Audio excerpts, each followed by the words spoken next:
Genius Hour is based on a Google initiative that allows employees to spend 20% of their work week researching topics of interest to them.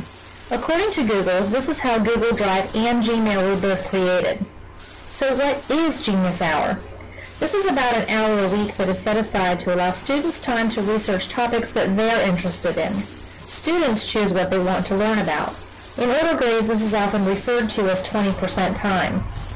Why should they do Genius Hour? Students are able to choose their topics, and this alone is a huge motivator. Students want to learn more about the topic and are encouraged to research to a deeper level of understanding. James Sapia teaches 5th grade in Stamford, Connecticut. He believes that when students have a say in their learning and their voices are heard, it not only builds their confidence, but also provides an intrinsic motivation to learn and grow. Dictionary.com defines passion as a strong or extravagant fondness, enthusiasm, or desire for anything. Think about conversations between students that you often overhear. Seldom are they discussing curriculum. They're talking about music or sports, games they've played, pets, or relatives. Genius Hour gives students a chance to choose a topic that they're passionate about. Jen Lundy is also a 5th grade teacher who incorporates Genius Hour into her classroom. One of the things she loves about Genius Hour is that it often engages students who are otherwise reluctant learners. It's also conducive to individualized learning. With Genius Hour, students can be successful no matter what reading or math level they're on. All learners can go as far as they're comfortable and maybe just a little bit more. Genius Hour also allows for collaboration. Students may be permitted to work with a partner or in small groups. They may have to ask classmates for assistance when they encounter a problem, and the teacher acts as facilitator while students do the bulk of the thinking and problem solving. Genius Hour is also a cross-curricular endeavor. Topics could be based on any subject. Students will use their reading, writing, speaking, and listening skills. They will research, develop, experiment, and create. They will incorporate technology. They might conduct interviews or collect and analyze data. The possibilities are truly endless. However, not everyone loves Genius Hour. Most detractors ask, shouldn't we be learning like this all the time and not just for an hour a week? They feel Genius Hour is a lazy version of authentic or problem-based learning. Most teachers who stated Genius Hour wasn't working for their class just ended up tweaking it without giving up the basic elements of Genius Hour.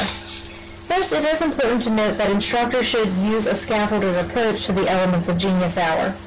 Students take the lead, but teachers are there to support them. The basic elements of Genius Hour begin with questioning after they choose a topic. Students can brainstorm a list of ideas and narrow it down to one topic, and that's just the beginning. Next, they will use their chosen topic to create a question that needs to be answered. The question is very important, and there are various types of questions that teachers will accept. I prefer to hold students to creating a how or why question. The question should not be able to be answered with only one word or sentence. Some examples of Genius Hour questions. Why is Pluto no longer a planet? Does the color of food affect whether or not people will eat it? And how did Martin Luther King Jr. impact America? Once the question is refined, students conduct research to help answer their questions. They learn all they can and take notes. Students may conduct research at school or might conclude their searches at home. They may incorporate the internet or the library in their research as well as conduct interviews. Next, students will create something to answer their questions or support their answers.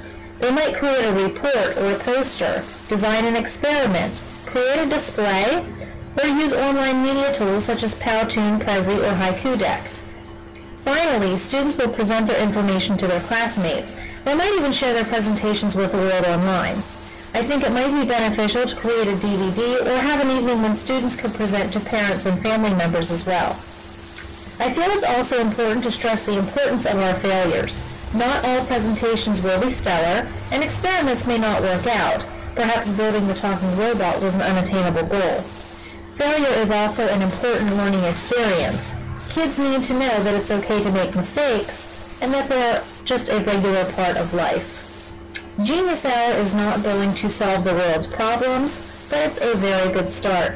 If you would like to learn more about Genius Hour, check out my Scoop It page. It contains all of the resources that created using Powtoon.